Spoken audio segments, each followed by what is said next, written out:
Olá, meus amigos do Auto e Outros Artifícios. Hoje iremos falar sobre a Hertz, locadora de veículos. E a mídia, durante pouco tempo aí, durante essa semana, está falando bastante sobre a venda totalmente da frota de veículos elétricos dela, Com isso, passa uma imagem negativa sobre o carro elétrico. Devemos entender, ela está vendendo realmente toda a frota global que ela tem, pois a Hertz, ela é mundial, tá? Então nesse vídeo vamos entender um pouquinho sobre esse tipo de assunto, tá? E se vocês são novos, clique aí embaixo no botão de inscrição, é de graça. E vamos ao vídeo. O que é a Hertz? Somente locadora de veículos? No momento, ela atua em quais partes do mundo? Sua frota, caso atue no mundo inteiro, é somente de elétricos? Isso é um fato importante para ser analisado, pois as notícias passam que ela trocará toda a sua frota atual de veículos elétricos para a combustão. Porém, qual é a porcentagem disso? Ela está endividada no momento? Qual foi o motivo para ela tomar essa decisão de trocar toda a sua frota de carros elétricos? Então vamos começar entendendo quem é essa locadora de carros Hertz. Ela é uma companhia fundada por Walter Jacobs em 1918, que iniciou uma operação com locação de veículo quando possuía alguns Ford T. Em 1923, Jacobs vendeu a empresa para John D. Hertz, que transformou no grupo Yellow Truck and Coach Manufacturing e renomeou a companhia para Hertz Sistema Dirija Você Mesmo. Em 1925, parte das ações da Yellow Truck foram vendidas para a General Motors, isso mesmo, a GM que você conhece. Em 1943, a fabricante de veículos ficou com as ações restantes, tomou toda a conta da Hertz. Porém, em 1953, John D. Hertz conseguiu comprar de volta as ações da empresa por meio de The Omnibus Corporation, da qual também era dono. A The Omnibus tinha investimentos em transporte público e a Hertz se desfez desses ativos para transformar todo o grupo em The Hertz Corporation, nome sob o qual abriu seu capital na Bolsa de Valores no ano seguinte. Em 1954, um ano depois, comprou a Metropolitan, empresa de leasing de veículos pesados de Nova York. Em 1967, a The Hertz Corporation se tornou uma subsidiária da RCA, a Radio Corporation da América, RCA, aquilo que você via naqueles LPs, mas continuou sendo administrada de forma independente. Então ela vai criando tentáculos. Em 1985, a Hertz passou a fazer parte da UAL Corporation. Em 1987, a Hertz foi vendida para a Park Ridge Corporation, a qual à época era uma unidade de negócios comandada pela Ford Motor Company e membros mais antigos da própria diretoria da Hertz. Em 1988, a Volvo North America Corporation investiu na Park Ridge Corporation. Em abril de 2010, a Hertz e a Dollar Thrift Automotive anunciaram um acordo de fusão, mas os controladores da Dollar Thrift não haviam aceitado a primeira proposta de fusão por $41 por ação. Uma segunda negociação em 2012 foi concluída por 2,3 bilhões. O acordo foi concluído em novembro de 2012. Em 22 de maio de 2020, pesadamente endividada, a Hertz anuncia negociar um plano de recuperação nos Estados Unidos e Canadá. Essa medida não implica por agora as filiais europeias. A Hertz iniciou suas atividades no Brasil em 95, porém em 2016 toda a sua frota foi comprada pela Localiza, locadora de carros. Então por aí a gente começa a ver que aqueles tentáculos todos dela passaram a não fazer parte. Então a Hertz não é aquilo tudo que a gente pensa, ela também já não é a maior do mundo atualmente.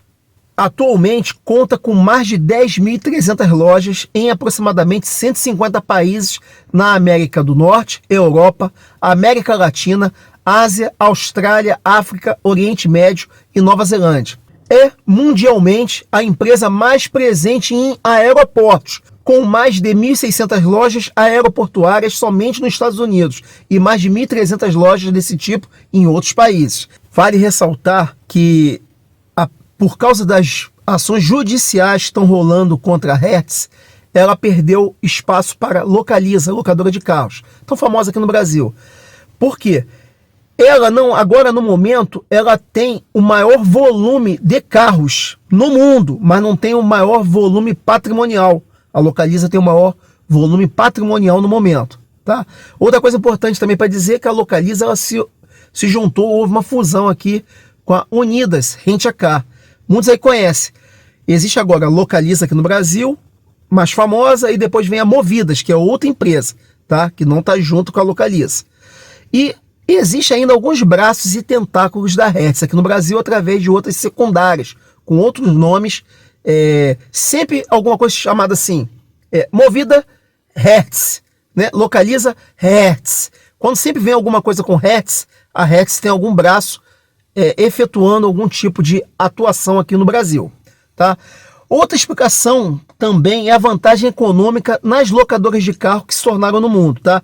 Principalmente o que é praticado aqui no Brasil. Muita gente, às vezes, é bom explicar isso para vocês que muita gente não sabe. Quando um taxista compra um carro, ele não tem um desconto ali, um subsídio que o governo dá para o taxista. Porém, e subsídios, às vezes, palpáveis, de 30%, 40%, porque tira IOF, aqueles impostos todos do governo, e o carro fica com o valor econômico da montadora. Praticamente nota fiscal de montadora para o cara, sem o imposto. As locadoras também têm esse mesmo subsídio fiscal, porque elas estão comprando carros em frota, grande quantidade.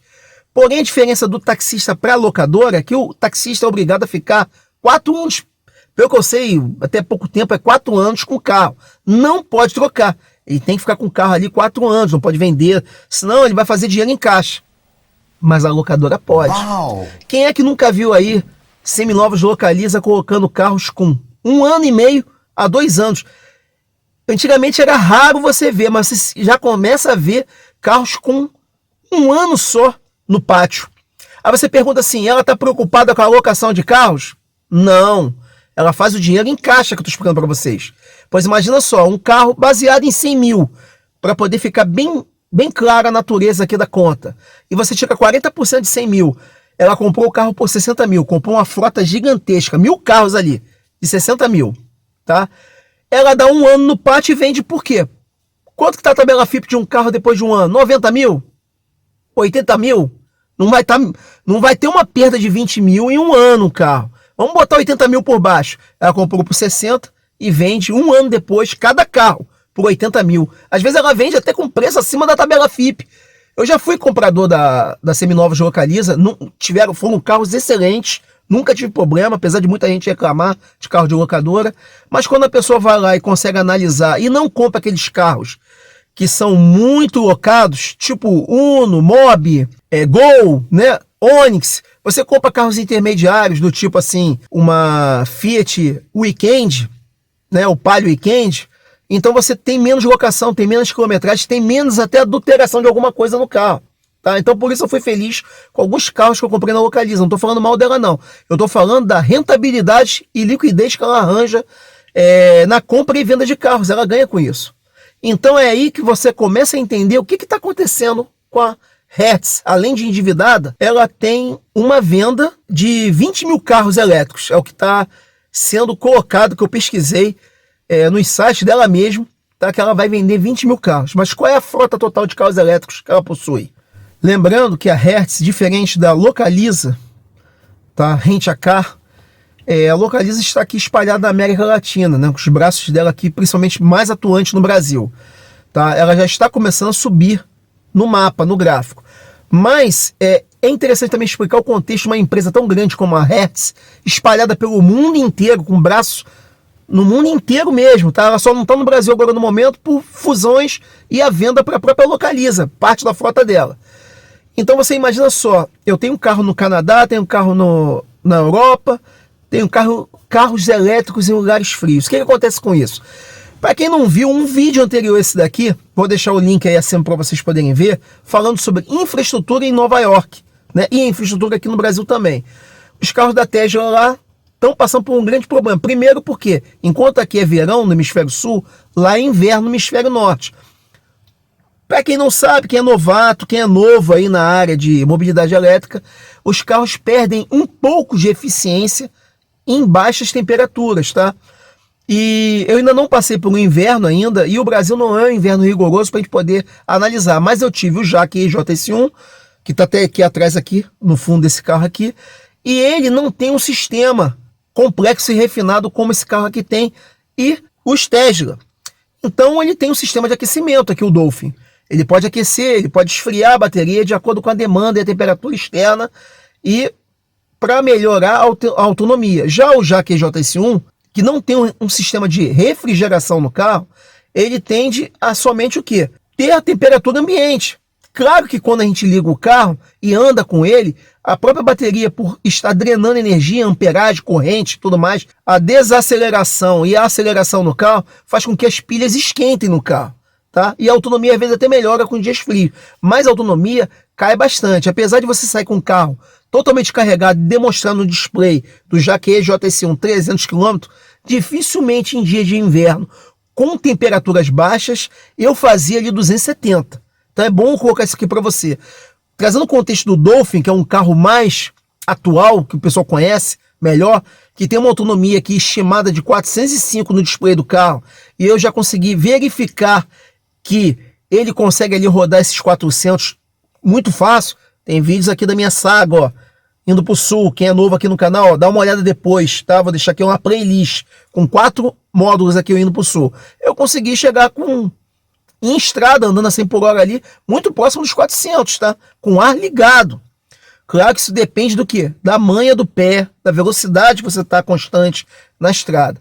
Só que lá você falando de Nova York, com temperaturas abaixo de zero aqui no inverno, esses carros não se tornam eficientes. E para complicar, lá a Tesla adotou também um sistema de rodízio rápido nos carregadores e está fazendo filas, né? Então a Hertz, nesse contexto, está tendo prejuízo na locação, porque os carros também perdem eficiência, perdem o prazer do locatário locar um carro desse, nesse tipo de região. E aí a gente está começando a montar aqui o grande quebra-cabeça da Hertz. Então podemos concluir alguns aspectos desde quando teve um grande impulso na compra desses veículos elétricos e agora fazendo relação com a venda desses mesmos veículos elétricos. Entendendo melhor, a locadora de veículos Hertz deu um grande impulso aos veículos elétricos nos últimos anos e venderá 1/3 de sua frota elétrica, totalizando 20 mil veículos. O dinheiro arrecadado será usado para comprar automóveis movidos a gasolina. Vamos entender esse contexto, tá? Os veículos elétricos têm prejudicado as finanças da Hertz, dizem os executivos, porque, apesar de custarem menos para manter, tem custos de manutenção maior que os carros a combustão. Aí eu me pergunto, as matérias veiculadas até o momento na mídia e até mesmo aqui no YouTube são um crime contra o conhecimento público, pois até mesmo os que têm menos conhecimento na mobilidade elétrica sabem que a manutenção de veículos elétricos é muito mais barata, talvez na ordem de 1/5 do que se gastaria com manutenção de veículos a combustão. Procurando entender e pesquisando bastante sobre o conteúdo, descobri que não é manutenção de veículos, e sim reparação, quando este, por mau uso dos locatários, acabam se envolvendo com colisões. Aí sim, a reparação desses veículos torna-se mais cara que veículos a combustão. Porém, lembre-se que o locatário assina um cheque calção assegurando o acidente do carro, e esta também, a locadora, tem toda a sua frota assegurada por alguma entidade bancária. Então, até que ponto esse prejuízo é repassado realmente à locadora? Fica aqui uma dúvida que não consegui entender. Nesse contexto, eu posso afirmar para vocês que o maior pesadelo para uma locadora de carros é a revenda. Sim, como já expliquei acima, é o que tem incomodado a Hertz demais, pois o valor de depreciação de elétricos pelo mercado, tanto internacional ou até mesmo aqui no nosso nacional, que não está amadurecido ainda o suficiente, não absorve essa frota inteira de 20 mil unidades na hora da troca. Então, somando a fadiga bancária em que ela se encontra no momento, o caixa de revenda não está se tornando interessante manter uma certa parcela de veículos elétricos na frota, apesar de verificarmos que ela não trocará a frota inteira e somente um terço, ou seja, dos atuais 20 carros elétricos postos à venda, ela ainda ficará com cerca de 40 mil carros elétricos espalhados pelo mundo. Talvez essas outras unidades não estejam em locais tão frios que fazem eles perderem alcance, permaneçam alugando carros aonde a clientela sempre gosta de utilizar carros elétricos em vez de carros a combustão. Um bom exemplo disso é a Europa, que tem adotado o uso massivo de carros elétricos, talvez até mais que os Estados Unidos. Aproveitando o ensejo desse vídeo, faço uma correlação com alguns vídeos que estão sendo postados de veículos elétricos explodindo pelo mundo e também o tal pátio da China com milhões de carros elétricos sucateados, tá? Todo mundo aqui é maior de idade e consegue ter um mínimo de raciocínio lógico para poder pesquisar sozinho sobre qualquer tipo de assunto e não se deixar levar por qualquer tipo de matéria sensacionalista. Falando rápido aqui sobre o tal pátio dos milhões de carros elétricos sucateados, era algo muito parecido com o que está ocorrendo atualmente com a locadora Hertz, falado aqui no vídeo. E eu vou explicar rapidamente. Antes da a China estava vivendo um grande ápice de venda de veículos elétricos. Em seu mercado interno, surgiram inúmeras locadoras de compartilhamento de veículos e, devido aos preços baratos praticados no mercado, houve um grande crescimento exponencial desse tipo de serviço. Porém, com a pandemia, as pessoas ficaram reclusas e deixaram de utilizar esse tipo de serviço de compartilhamento de carros e muitas empresas abriram falência e largaram esses veículos nos pátios. Pela rápida evolução da tecnologia, em aproximadamente 5 anos, torna-se impraticável a recuperação desses veículos. Primeiro, porque a tecnologia já está defasada. Segundo, porque o alcance dos carros na época eram bem menores. E isso é muito semelhante ao que ocorre aqui no nosso próprio país, tá? Muitos empreendedores acabam largando carros em pátios.